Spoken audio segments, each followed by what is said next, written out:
प्रिय मित्रों, जोहार, नमस्कार। मैं आज अपने उन सभी दर्शकों का, चाहे वो हमारे यूट्यूब चैनल से जुड़े हों, चाहे हमारे स्पर्धा लर्निंग प्लेटफॉर्म पर हमारा क्लास कर रहे हों, उन सबका बहुत बहुत स्वागत करता हूं। और मित्रों, जैसा कि आपको मालूम है, मैं झारखंड स्पेसिफिक टॉपिक ले रहा हूं जेपीएससी पॉइंट ऑफ व्यू से। तो उस कड़ी में हम लोगों ने सेक्शन ई तक पूरा कर लिया है, जेपीएससी पीटी का सेक्शन ई, साहित्य और साहित्यकार तक। इसी कड़ी में मैं समय समय पर जैसे जैसे सेक्शन खत्म होता है, उस टॉपिक से रिलेटेड जो पीवाईक्यू प्रीवियस ईयर क्वेश्चंस हैं, पिछले प्रश्नों में पूछे जा चुके हैं, उनका भी व्याख्या करते आया हूं। आज इसी कड़ी में सेक्शन डी का जो 4 सेक्शन था, उससे जो छूटे हुए प्रश्न थे, उनका मैं चाहता हूं कि आपके सामने में रखूं और उनके बारे में हम डिस्कशन यहाँ पर करें। तो जैसा कि आपको मालूम है, सेक्शन डी में सेक्शन डी जो कि झारखंड के लोक साहित्य, नृत्य, संगीत, वाद्य से संबंधित था, उसका लोक साहित्य का अध्ययन हमने झारखंड के साहित्य और साहित्यकार के साथ कर लिया था। तो इस प्रकार इस सेक्शन में अब 4 सेक्शन बच रहे हैं, जिससे एक एक प्रश्न पूछे जाते हैं। उसमें जैसे है आपका पारंपरिक कला एवं लोक नृत्य, लोक संगीत एवं वाद्य, दर्शनीय स्थल और आदिवासी जाति प्रजाति की विशेषता, इससे संबंधित एक एक प्रश्न पूछे जाते हैं। तो मैं यहाँ पर उन्हीं प्रश्नों को आपके सामने रखूंगा और उसका हम लोग डिस्कशन करेंगे। मित्रों, आपको यह भी मालूम है कि अभी तक जेपीएससी ने कुल 4 परीक्षाएं आयोजित की है और हम उन 4 परीक्षाओं में पूछे गए प्रश्नों का ही यहाँ जिक्र करेंगे, क्योंकि नए पैटर्न पर जो एग्जाम हो रही है उसमें यह विषय बिल्कुल अलग है, जो 6ठी जेपीएससी से शुरुआत हुई थी जिसकी। तो आइए अब हम देखें कि कौन कौन से प्रश्न 6ठी जेपीएससी से लेकर लास्ट 11वीं से 13वीं जेपीएससी में पूछे गए थे, और वो प्रश्न कौन कौन से थे और हमने जो अब तक पढ़े हैं उससे कैसे इन प्रश्नों का उत्तर दे पाएंगे, या किन किन प्रश्नों का सहजता से हम उत्तर दे पाने में सक्षम हो पाए हैं। वो ऐसे प्रश्न जो हम नहीं डिस्कस कर पाए होंगे, उनका इन प्रश्नों के माध्यम से आज डिस्कस करेंगे। तो चलिए आगे बढ़ते हैं। आप जैसा देख रहे हैं स्क्रीन पर, एक एक करके प्रश्न आएगा और इस प्रश्न में हिंदी और अंग्रेजी दोनों साइड बाय साइड रहेंगे।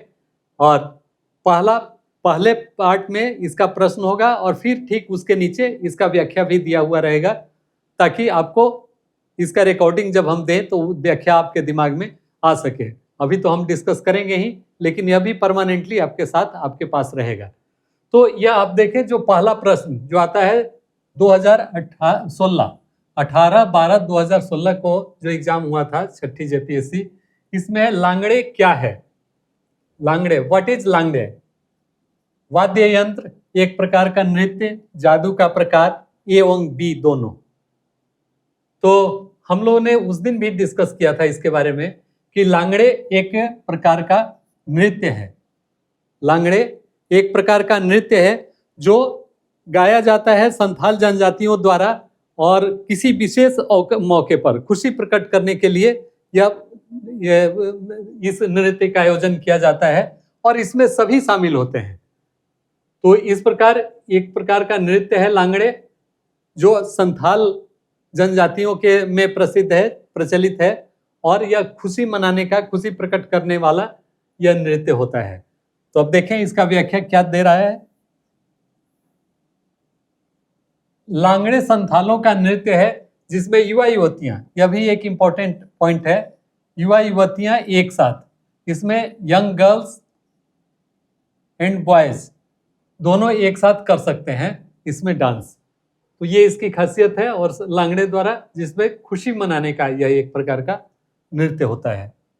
और जैसा कि आपको मालूम है, झारखंड में नृत्य संगीत दोनों साथ साथ चलते हैं, और यहाँ जैसा कि मैं बार बार बोलता हूँ और हर जगह आपको सुनने को मिलेगा कि यहाँ चलना ही नृत्य है और बोलना ही संगीत।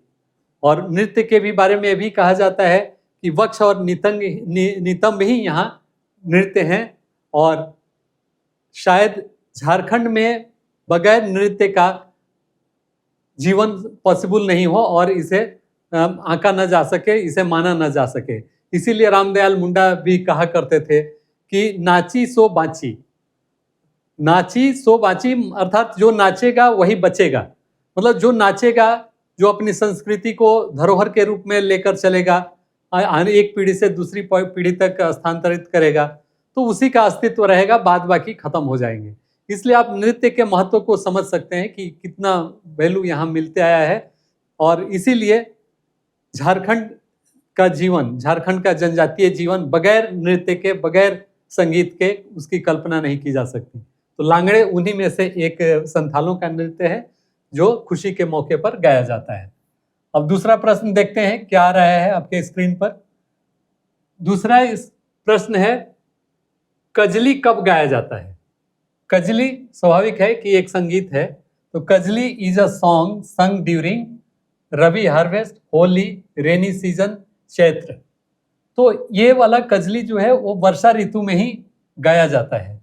तो कजली एक प्रकार का संगीत है जो यहाँ काफी फेमस है, प्रचलित है। और संगीत के बारे में भी हमने आपको बताया था कि 2-3 तरह के संगीत या नृत्य होते हैं। एक जो केवल पुरुषों द्वारा किए जाते हैं, दूसरे महिलाओं द्वारा, और तीसरे जो सामूहिक रूप से। तो जो अभी हम लोगों ने ऊपर में देखा लांगड़े, इसमें सामूहिक रूप वाला यह नृत्य है जिसमें युवक युवतियां दोनों शामिल होते हैं। अब यहाँ देखें, ये कजली वर्षा ऋतु में गाया जाने वाला है, और कजली गीत वर्षा ऋतु में गाया जाता है। इसके अतिरिक्त डई धरा गीत भी वर्षा ऋतु में गाया जाता है, और मुख्यतः देव स्थानों में गाया जाने वाला यह है। Sing Kajli song shows their gratitude to God. Kajli is one of the most striking genres of Indian music. तो इसका मुख्यतः देवस्थानों में गाया जाता है डई धरा, और कजली वर्षा ऋतु में लोग इंद्रदेव को प्रसन्न करने के लिए या खुशी में इसको गाते हैं। आगे बढ़ें तीसरे प्रश्न पर इस साल का। टांगी नाथ, इसके बारे में हम लोगों ने पढ़ा था झारखंड के पर्यटन या पर्यटक स्थल के बारे में। तो टांगी नाथ क्या था? टांगी नाथ केंद्र है। टांगी नाथ वाज द सेंटर ऑफ, ये क्या है? तो वैष्णव धर्म का है, पशुपति संप्रदाय का है, बौद्ध धर्म का है, जैन धर्म का है। तो उस दिन भी हम लोगों ने डिस्कस की थी कि टांगी नाथ पशुपति संप्रदाय से संबंधित है। पशुपति सेक्ट जो शैव, शिव का, पशुपति अर्थात शिव से जो संबद्ध है। और टांगी नाथ एक्चुअली जो सेंटर है, जो मंदिर है, वह गुमला में स्थित है, गुमला के घने जंगलों में स्थित है। और यहाँ वहाँ पर एक परशुराम का फरसा, परशुराम जो शिव भक्त थे उनका फरसा वहाँ पर पड़ा हुआ है, गड़ा हुआ है। और फरसा को टांगी भी बोला जाता है, इसलिए इसको उस केंद्र का नाम, उस जगह का नाम टांगी नाथ रखा गया। तो ये इसके पीछे की कहानी है। अब देखें आगे इसमें क्या है।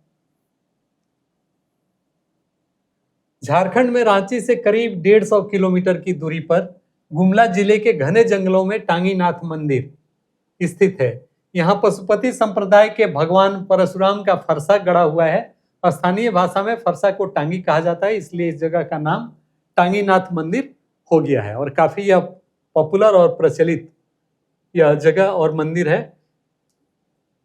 इंग्लिश में भी आप देखेंगे वही लिखा हुआ है, about 150 kilometre from Ranchi in Jharkhand. Tangi Nath temple is situated in the dense forest of Gumla district. Here the axe of lord Parashurama of Pasupati sect is buried. Farsa is called Tangi in local language, hence the name of the place as Tangi Nath Temple. Clear? तो चलिए आगे बढ़ते हैं अब next. अब आपके screen पर जो प्रश्न है वह इसका आखिरी है, जो 6th जेपीएससी का हुआ था। और इसमें आप देखेंगे झारखंड के किस जिले में आदिवासी जनसंख्या सबसे ज्यादा है? झारखंड के किस जिले में आदिवासी जनसंख्या सबसे ज्यादा है? तो आप अगर इसका अध्ययन अच्छे से, जो इसका डेमोग्राफिक अध्ययन किए होंगे, तो उसमें आप देखे होंगे कि पश्चिमी सिंहभूम में सबसे अधिक जनजातियों की संख्या है, और उसमें भी हो जनजाति की संख्या सर्वाधिक है वहां। तो आप देखें इसमें क्या इसका एक्सप्लेनेशन है। एक्सप्लेनेशन में आपको यहां दिख रहा है, थोड़ा ऊपर कर दूं मैं इसे, कि झारखंड के पश्चिमी सिंहभूम जिले में आदिवासियों की संख्या सर्वाधिक है। यहाँ अनुसूचित जनजाति 67.31%। आप समझ सकते हैं कितना, आधे से भी अधिक यहाँ अनुसूचित जनजाति के लोग हैं, शेड्यूल ट्राइब, और अनुसूचित जाति के थोड़े से 3.79। So West Singhbhum district of Jharkhand has the highest number of tribals.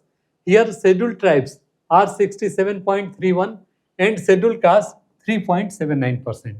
तो क्लियर है, आगे बढ़ते हैं। अब आते हैं हम नेक्स्ट 7 to 10th पर, 7वीं से 10वीं संयुक्त सिविल सेवा प्रारंभिक परीक्षा जो हुआ था 19/9/2021 को। अब इसमें देखें, इसका पहला प्रश्न क्या है, झारखंड के किस स्थान पर राम रेखा धाम है जो एक ऐसे स्थान के रूप में विख्यात है जहां प्रभु राम वनवास के दौरान 2 बार आए थे। ये बहुत ही स्पेशल है क्योंकि रामायण और राम तो यहाँ के पूरे जनमानस से जुड़े हुए हैं, पूरे देश के हिंदू की भावनाएं इनसे जुड़ी हुई हैं, तो इसलिए राम का इस स्थान पर 2 बार आना निश्चित रूप से बहुत बड़ी बात थी। और यह जगह हमने उस दिन भी चर्चा की थी, सिमडेगा के पास में राम रेखा धाम स्थित है, जहां पर कि एक मेला भी लगता है कार्तिक पूर्णिमा के दिन, और उसमें बहुत सारे लोग, धार्मिक लोग या अन्य पर्यटक लोग भी देश के कोने कोने से, झारखंड सहित देश के कोने कोने से वहां पर आते हैं। तो ये हमारा है Simdega is the correct answer. Simdega, where Jharkhand can you find Ram Rekha Dham which is famous as place where lord Rama visited twice during his exile. तो ये इसका करेक्ट आंसर है सिमडेगा। इसका एक्सप्लेनेशन भी साथ साथ हम देख लें। राम रेखा धाम एक पवित्र स्थल है जो सिमडेगा मुख्यालय से 26 किलोमीटर दूर है। यह स्थान भगवान राम के 14 वर्ष वनवास से संबंधित माना जाता है। यहाँ कार्तिक पूर्णिमा पर हर वर्ष मेला लगता है। कार्तिक पूर्णिमा पर 14 years fair held every year on Kartik Purnima. तो आगे बढ़े। अब निम्नलिखित में से कौन झारखंड की महिलाओं का पारंपरिक आभूषण नहीं है? Not, which one of the is not? ध्यान देंगे, नॉट नहीं है, आभूषण नहीं है। तो हंसली स्वाभाविक है, हंसली यहाँ का है। तरपत, तरपत यह भी है, हंसली तरपत। पैला, तरका, तरका भी है। पैला, पैला इज और करेक्ट आंसर। ये यहाँ की महिलाओं का सामान्य परिधान नहीं है, मतलब जब जो पारंपरिक रूप से वो पहनती हैं। ये स्पेशल केस में कभी कभार जो विशिष्ट महिलाएं होती हैं या जो थोड़ी संपन्न होती हैं, साधन संपन्न होती हैं, वो पहनती हैं, लेकिन ये तीनों यहाँ की महिलाओं का पारंपरिक आभूषण है। तो नहीं में हमारा पहला इज द करेक्ट आंसर। और इसका व्याख्या देखें क्या है। झारखंड के जनजातीय आभूषणों में हंसुली, ठेला, तरपत, पहुंची, पहुंची, मंडली, झुमका, मटर, रोला, सिकरी और कड़ा शामिल है। उत्सव के अवसर पर इनके द्वारा पहनी जाने वाली मोटी लाल मूंगा मोतियों की एक स्ट्रिंग, मतलब धागा, स्ट्रिंग धागा को पहला कहा जाता है। तो यह पारंपरिक में नहीं इसको काउंट किया जा सकता है। So our correct answer is C, पहला। Here also written tribal jewellery of Jharkhand include hansli, thaila, तरपत, पहुंची, दिस दैट ऑल। और ये जो पहला है वो स्पेशल ओकेजन पर, फेस्टिवल वगैरह में पहनी जाने वाली संभ्रांत महिलाओं की, सुविधा संपन्न महिलाओं की का यह आभूषण है। आगे बढ़ते हैं अगले प्रश्न पर। तीसरा प्रश्न जो आ रहा है वह यह है, कर्मा नृत्य के 2 प्रकार कौन से हैं? कर्मा नृत्य, कर्मा नृत्य आपको उस दिन हम लोगों ने डिस्कशन की थी कि करम पर्व के अवसर पर जो नृत्य किया जाता है वह कौन कौन से हैं। तो उसमें हम लोगों ने चर्चा की थी कि खेपटा एवं वेणुसारी, ये कर्मा के 2 प्रकार हैं, खेपटा एंड वेणुसारी। और इसमें होता क्या है, खेपटा जब एकदम स्लो और सुरीली ध्वनि में यह होता है, नृत्य धीरे धीरे होता है, उसे खेपटा बोलते हैं। और भिनुसारी, भिनुसारी मतलब भिनुसार का मतलब होता है सुबह, सुबह की बेला के पहले, मतलब रात के उत्तरार्ध 12 बजे के बाद या दूसरे तीसरे प्रहर के बाद से जो वक्त होता है उसको भिनुसार बोला जाता है। तो भिनुसारी मतलब सुबह के वक्त में गाया जाने वाला, सूर्योदय के पूर्व और तीसरे पहर के बाद का रात में गाया जाने वाला ये भिनुसारी या नृत्य है। तो कर्मा नृत्य के ये दो प्रकार खेमटा और भेनुसारी हैं जो बराबर गाए जाते हैं, नृत्य किए जाते हैं। कर्मा नृत्य करता पर्व के अवसर पर सामूहिक रूप से किया जाता है। कर्मा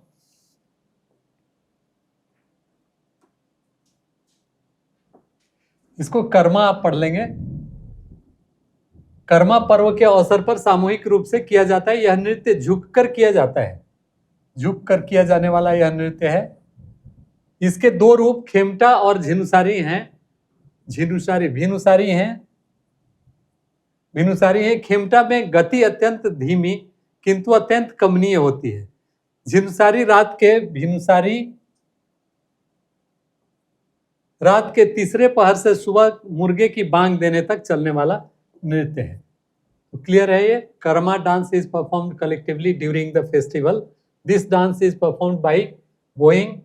बोइंग मीन्स झुककर। It has two forms, Khemta and Bhinusari. The speed in Khemta is very slow but very graceful. Vinusari is a dance that starts after midnight and lasts up to the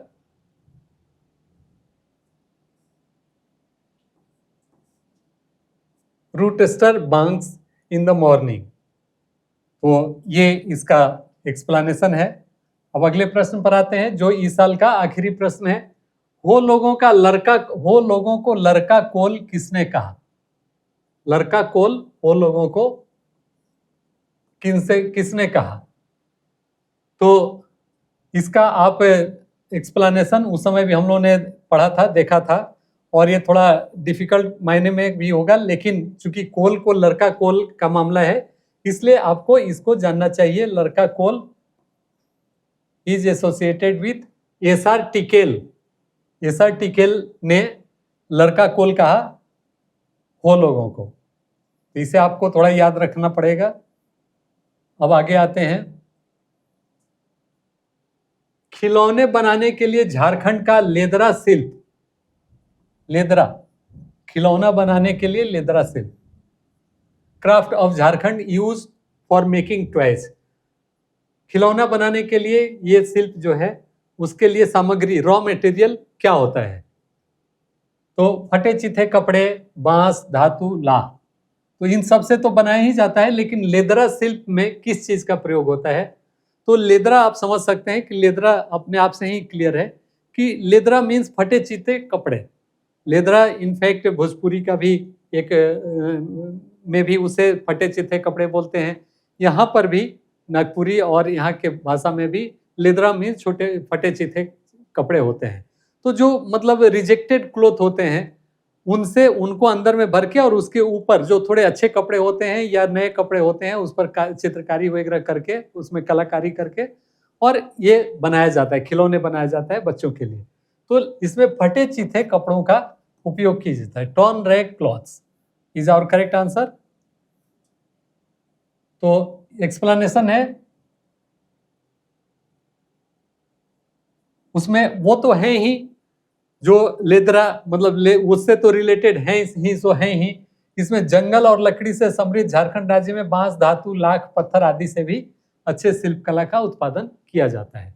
तो ये सब है। लेकिन जब ये पूछा जाए आपसे कि ये लेदरा शिल्प, तो लेदरा मतलब फटे चिटे कपड़े, और इसीलिए लेदरा शिल्प फटे चिटे कपड़ों से ही बनाकर सुंदर सुंदर आकृति, उसमें तरह तरह के चिड़िया या जानवरों की प्रतिमूर्ति उकेरी जाती है और वह उससे बच्चे खेलते हैं। अब आते हैं जो प्रश्न बिल्कुल ही आसान है, और जो भी व्यक्ति झारखंड में वो रहता हो या बाहर रहता हो या झारखंड से संबंधित कोई भी प्रतियोगिता परीक्षा देता हो, वो इस प्रश्न का उत्तर जरूर दे पाएगा। और मानदर क्या है? मांदर की थाप आप बराबर सुनते होंगे कि मांदर की थाप पर, तो मांदर की थाप क्लियर है, हथियार नहीं हो सकता है, कृषि उपकरण नहीं हो सकता, वाद्य यंत्र। तो वाद्य यंत्र यहाँ का मोस्ट पॉपुलर वाद्य यंत्र, उसके बारे में भी हम लोगों ने पढ़ा था कि जो दोनों तरफ लकड़ी का स्ट्रक्चर होता है, दोनों तरफ लेदर से बनाया जाता है, या एक तरफ भी वो हो सकता है, और उसको कमर में बांधकर जो व्यक्ति होता है इसका बजाने वाला, वो ऐसे बजाता है। तो यह एक यहाँ का प्रमुख वाद्य यंत्र है। अब देखें इसका एक्सप्लेनेशन। मांदर झारखंड का एक प्राचीन एवं अत्यंत लोकप्रिय वाद्य यंत्र। झारखंड की पहचान कहें तो कोई अतिशयोक्ति नहीं है। यह लाल मिट्टी से बनी गोलाकार संरचना से बना होता है और अंदर से खोखला होता है। क्लियर? फिर आगे अब आते हैं, अब हम लोग बैकलॉग परीक्षा में जो पूछे गए थे प्रश्न, जो हाल के दिनों में 21/1/2024, उसका हम अध्ययन कर रहे हैं। 2 प्रश्न उसका हम लोगों ने देख लिया। अब ये पश्चिमी सिंहभूम जिले में स्थित बेनी सागर स्थल, इसके बारे में भी हम लोगों ने शायद चर्चा कर ली है। तो बेनी सागर एक प्रसिद्ध स्थल है पुरातात्विक दृष्टिकोण से भी और पर्यटन पॉइंट ऑफ व्यू से भी, क्योंकि यह एक बहुत ही पुरातात्विक अवशेष से भरा पूरा यह स्थल है। और बेनी सागर इसका नाम इसलिए रखा गया है कि यहाँ पर एक बहुत बड़ा तालाब भी है, इसलिए इसका नाम बेनी सागर रखा गया है। बेनी सागर पड़ा है। अब देखें इसका क्या है व्याख्या। भारतीय पुरातत्व सर्वेक्षण ने बेनी सागर को देश के 100 सबसे प्रमुख, आप समझ सकते हैं 100 में स्मारक में इसे शामिल किया है। तो इसकी उपयोगिता, इसके महत्व को आप समझ सकते हैं कि सूची में शामिल किया है। 300 मीटर चौड़े और 340 मीटर लंबे आकार के विशाल तालाब के कारण इसका नाम बेनी सागर पड़ा। Archaeological survey of India has included Beni Sagar in the list of the 100 most prominent archaeological monuments of the country. It was named Beni Sagar because of a huge pond of size 300 by 340 metre, इसीलिए इसका नाम बेनी सागर रखा गया पड़ा। अब आते हैं इस साल का आखिरी प्रश्न, मतलब बैकलॉग का। नारायण उरांव नामक एक उरांव आदिवासी ने 1999 में कुड़ुख भाषा के लिए लिपि विकसित की थी। इस लिपि का नाम क्या था?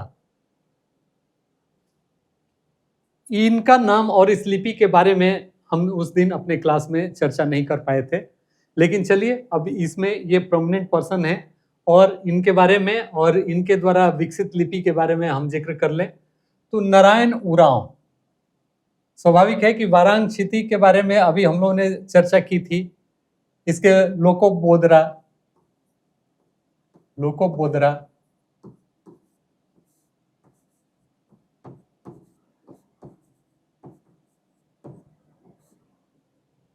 ओलचिकी, इनके बारे में भी पंडित रघुनाथ मुर्मू,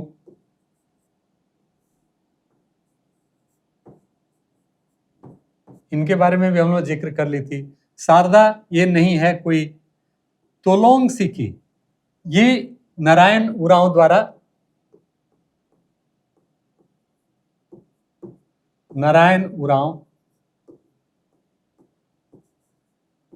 द्वारा 1999 में विकसित की गई थी। इसका अल्फाबेट, इसका लिपि तैयार की गई थी, लेकिन शुरुआती दौर में इसे बहुत मान्यता नहीं मिली। अंततः सरकार ने इसे स्वीकार कर लिया और यह अब इसमें बहुत सारे पुस्तकें और पत्रिकाएं भी प्रकाशित की जाने लगी। उसके बाद अब इसका महत्व हो गई और सरकार ने भी इसे मान्यता दे दी। तो तोलोंग, देखें इसका व्याख्या क्या है। तोलोंग सिकी एक वर्णमाला लिपि है जिसे 1999 में नारायण उरांव द्वारा विशेष रूप से कुड़ुख के लिए, नारायण उरांव स्वाभाविक है उरांव थे तो कुड़ुख के लिए बनाया गया था। तोलोंग सिकी में कई पुस्तकें और पत्रिकाएं प्रकाशित हुई हैं और इसे 2007 में झारखंड राज्य द्वारा आधिकारिक तौर पर मान्यता दे दी गई थी। इसमें तोलांग सिकी is an alphabetical script made specifically for Kurukh in 1999 by Narayan Oraon. Many books and magazines have been published in Tolang Siki and it was officially recognized by the state of Jharkhand in 2017, recognized 2007, sorry. अब आते हैं जो आखिरी exam हुआ था झारखंड में, और उस प्रतियोगिता परीक्षा 11वीं से 13वीं में जो प्रश्न पूछे गए थे इस सेक्शन से संबंधित, उसमें है मुंडा महिलाओं का प्रचलित परिधान क्या था। Munda, what was the popular dress of Munda women. इसमें सलवार कमीज, परिया, लहंगा, पिछौती। सलवार कमीज तो नहीं था, लहंगा भी नहीं है, पिछौती भी नहीं है, तो बच गया परिया। तो Pariya was is our correct answer. और अब देखें कि परिया अगर महिलाएं पहनती थी, परिधान था, तो पुरुषों का परिधान आखिर क्या था। तो इसका एक्सप्लेनेशन में आपको मिल जाएगा कि मुंडा झारखंड की तीसरी सबसे बड़ी जनजाति है। ये एक एडिशनल इंफॉर्मेशन है, ठीक है। उन्हें कोल के नाम से भी जाना जाता है। लड़का कोल हो को बोलते हैं, और कोल सेंस मुंडा का, तो उन्हें कोल के नाम से भी जाना जाता है। ये भी एक एडिशनल इंफॉर्मेशन है। मुंडा पुरुषों की लोकप्रिय पोशाक को बटोई, यह भी एक एक्स्ट्रा है, यह भी एक इंफॉर्मेशन है आपके लिए। या करेया कहते हैं, जबकि महिलाओं के कपड़ों को परिया। Correct, clear. Munda is the third largest tribe of Jharkhand. They are also known as Kol. The popular dress of Munda men is called Batoi or Karya, and women's clothes are called Pariya. ठीक है, अब दूसरे प्रश्न पर आए। निम्न नृत्यों में से कौन सा सरहुल के समय पर आयोजित किया जाता है। सरहुल के समय पर जदुर, जात्रा, छऊ, नटुआ। तो और करेक्ट, इसको हम लोग पढ़ चुके हैं आराम से, आप भी इसका आंसर दे पाएंगे। जदुर इज आवर करेक्ट आंसर। और अब देखें कि जदुर, उसका हमने तो एक्सप्लेनेशन किया था क्लास में, तो यहाँ पर भी आप देख लें कि जदुर क्या है। तो जदुर एक महिला प्रधान तेज गति वाला हाई स्पीड नृत्य है। यह नृत्य केवल सरहुल के अवसर पर ही किया जाता है। इस नृत्य को अन्य अवसरों पर करना सख्त वर्जित है। मतलब सरहुल के मौसम में के समय में ही इस नृत्य को काफी तेजी से किया जाता है और महिलाएं इसमें पार्टिसिपेट करती हैं। Jadur is a female dominated high speed dance. This dance is performed only on the occasion of Sarhul. Performing this dance on any other occasion is strictly prohibited. Clear है, जदुर नृत्य केवल और केवल सरहुल के अवसर पर ही होता है। अब आइए आगे बढ़ते हैं तीसरे प्रश्न पर। तीसरा प्रश्न है, और यह भी बहुत आप आसानी से इसका उत्तर दे पाएंगे क्योंकि हम लोगों ने काफी डिटेल में इसके बारे में पढ़ा है। सामान्यतः विवाह के अवसर पर गाया जाने वाला एक लोक संगीत है। आपका ऑप्शन है कर्मा, डोमकच, हैरी, जापी। तो निश्चित रूप से आपका सबसे पहले डोमकच पर आएगा। डोमकच जो मैरिज के समय में महिलाएं क्लोज बाउंड्री में, मतलब अपने घर के अहाते में, आंगन में जो करती हैं, उसे डोमकच कहा जाता है। और उसमें वो एंजॉय करती हैं पहले से भी, और जिस दिन शादी होने को होती है या बारात जाती है उस दिन। तो डोमकच एक फेमस डांस है। डोमकच झारखंड और बिहार का एक पारंपरिक विवाह गीत और नृत्य है। डोमकच आधुनिक दिनों में दूल्हा और दुल्हन के परिवारों से संबंधित पुरुष और महिला दोनों सदस्यों द्वारा किया जाता है। Domkach is a traditional wedding song in dance of Jharkhand and Bihar. दोनों में ही होता है। Domkach in modern days is performed by both male and female members belonging to the families of the bride and grooms. Clear है, चलिए आगे बढ़ें। अब आज के इस क्लास का यह आखिरी प्रश्न है 11वीं से 13वीं में। बेतला राष्ट्रीय उद्यान के लिए संरक्षित है। बेतला राष्ट्रीय उद्यान किस जानवर के प्रोटेक्शन के लिए संरक्षित है। Betla national park is protected for हिरन, बाघ, जलीय जीव, हाथियों। आप सभी जानते हैं कि बेतला जो पलामू और लातेहार डिस्ट्रिक्ट में पड़ता है, वह टाइगर के लिए, और यही नहीं, टाइगर के कंजर्वेशन के लिए जो टाइगर प्रोजेक्ट्स शुरू किए गए थे बहुत पहले, उसका यह एक इम्पोर्टेंट सेगमेंट है। और इसमें जब यूनिफाइड बिहार था तो 2 जगह इसके लिए संरक्षित किए गए थे, जिसमें पहला था बेतला टाइगर रिजर्व और दूसरा वाल्मीकि नगर। जो बेतिया में है, बिहार में अभी आज के डेट में वह प्रेजेंट है। तो ये बाघों के लिए, टाइगर के लिए यह रिजर्व है। इसका आंसर एक्सप्लेनेशन भी आप देख लें। बाघ अभयारण्य बेतला, टाइगर रिजर्व बेतला राष्ट्रीय उद्यान का एक हिस्सा है। बाघ अभयारण्य का कुल क्षेत्रफल, इसका क्षेत्रफल 1250 मतलब 1129.93 वर्ग किलोमीटर है। यह भारत में प्रोजेक्ट टाइगर के तहत बनाए गए पहले 9 बाघ है। ये बहुत इंपॉर्टेंट है। 9 टाइगर अभयारण्य जो सेंचुरी बनाया गया था उसका एक हिस्सा है तथा झारखंड का एकमात्र बाघ है। आज के डेट में भी यह झारखंड का इकलौता टाइगर रिजर्व है। The total area of the tiger reserve is this 1129.93। अब 1130 याद रखें, 1130 स्क्वायर किलोमीटर। इसके आसपास अगर कुछ पूछेगा तो आप उसका आंसर मार देंगे। It is one of the first 9 tiger reserves in country under Project Tiger and the only tiger reserve in Jharkhand till date। आज के समय में भी यह अकेला टाइगर रिजर्व है।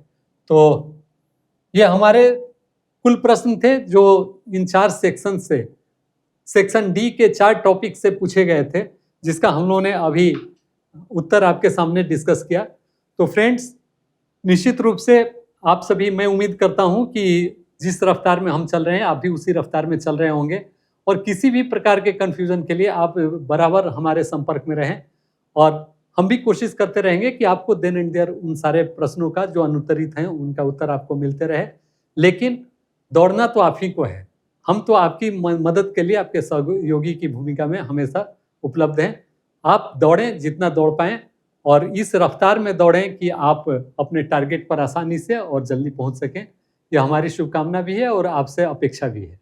तो मित्रों, अब आज के लिए बस इतना ही। नमस्कार, जोहार, धन्यवाद।